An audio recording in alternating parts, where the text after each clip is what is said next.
Supreme court के पूर्व जज जस्टिस मार्कंडेय काटजू ने बीफ खाने को लेकर एक विवादित बयान दिया, जिसमें उन्होंने कहा कि मैं गाय को माता नहीं मानता, मैं बीफ खाता हूं। आप गाय को माता मानते हैं? बताइए, सोचिए, कोई जानवर किसी इंसान की माता हो सकती है? जरा दिमाग है आपको कि गोबर भरा हुआ है आप में, मगर पगलेटी भरी हुई है, माता माता माता पागलों जैसे चिल्ला रहे हैं और पकड़। मैंने तो देखिए साफ साफ कह दिया, मैं साइंटिफिक आदमी हूँ, मैं गाय को माता नहीं मानता हूँ। जैसे घोड़ा है या कुत्ता है वैसे गाय है, एक जानवर है, और दुनिया खाती है गाय बीफ। अमेरिका खाती है, यूरोप खाती है, अफ्रीका खाते हैं, चाइना, रशिया, ऑस्ट्रेलिया, इवन ये अफगानिस्तान, पाकिस्तान, थाईलैंड, हमारे हिंदुस्तान में भी। अभी मैं केरल होके आया हूँ तो मैंने वहाँ बीफ खाया।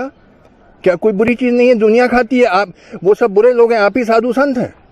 हद कर दी पागलपन की। वो कहते हैं कि साहब गाय माता है क्योंकि वो दूध देती है पीने को, तो भाई बकरी भी देती है दूध पीने को, भैंस भी देती है, वो ऊँट का भी पीते हैं लोग दूध, तिब्बत में याक का पीते हैं, वो सब देवी देवता हैं। पागलपन की बातें, बेवकूफ़ी की बातें। अब तुम गधे हो तो बने रहो गधा, मैं गधे का इलाज नहीं मेरे पास।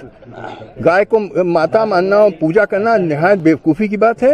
गाय एक जानवर है, जैसे घोड़ा और कुत्ता होता है वैसे, उससे ज़्यादा मैं नहीं मानता हूँ।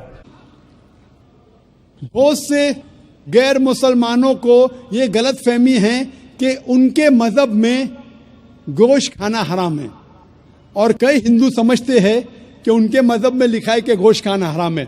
और आपने कहा कि हमारे धर्म में गोश्त खाना हराम है। भाई साहब, आपको आपके धर्म का इल्म कम है, इसीलिए मैं कहता हूं कि हिंदुइज्म जानने के लिए हिंदू की तरफ मत देखिए, हिंदू ग्रंथ का मुताला कीजिए। जब आप हिंदू ग्रंथ का मुताला करते हैं, लिखा है मनुस्मृति में चैप्टर नंबर 5 श्लोक नंबर 30 में, उसमें लिखा है कि ईश्वर ने कुछ जानवर बनाए खाने के लिए और कुछ जानवर को खा जाने के लिए। God has created some animals to eat and some to be eaten. अगर आप उस जानवर को खाते हैं जिन जानवर को खुदा ने बनाया है खा जाने के लिए, तो आप गुनाह नहीं कर रहे। If you are eating the animals who God has created to be eaten, you are not doing a sin. आगे जब पढ़ते लिखा है मनुस्मृति में चैप्टर नंबर 5 में, अध्याय नंबर 5 में, मंत्र नंबर 40 में, कि खुदा ने कुछ जानवर बनाए हैं कुर्बानी के लिए। अगर आप कुर्बानी में जानवर का कत्ल करते हैं तो आप गुनाह नहीं करते। आगे लिखा है मनुस्मृति में चैप्टर नंबर 5 मंत्र नंबर 41 में कि जानवर का कत्ल करना, जो जानवर खाने के लिए बनाए गए हैं वो गुनाह नहीं है। इसी तरीके से कई जगह वेद में लिखा है कि ऋषि गोश्त खाते थे, जानवर को खाते थे।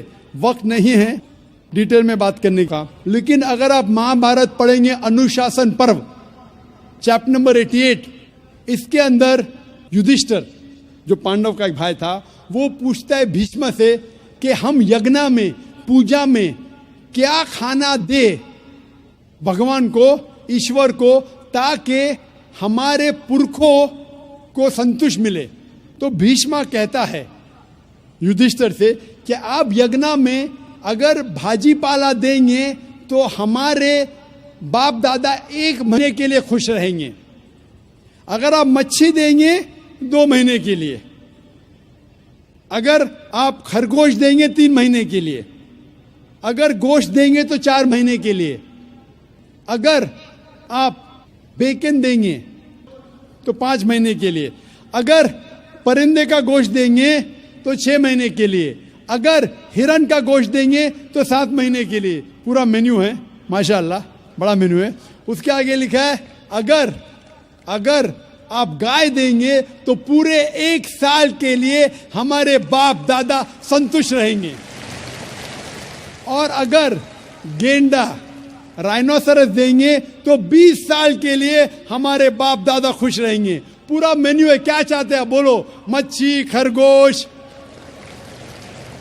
क्या चाहते हैं बोलो? ये आपके ग्रंथ में लिखा है, मेरे ग्रंथ में नहीं।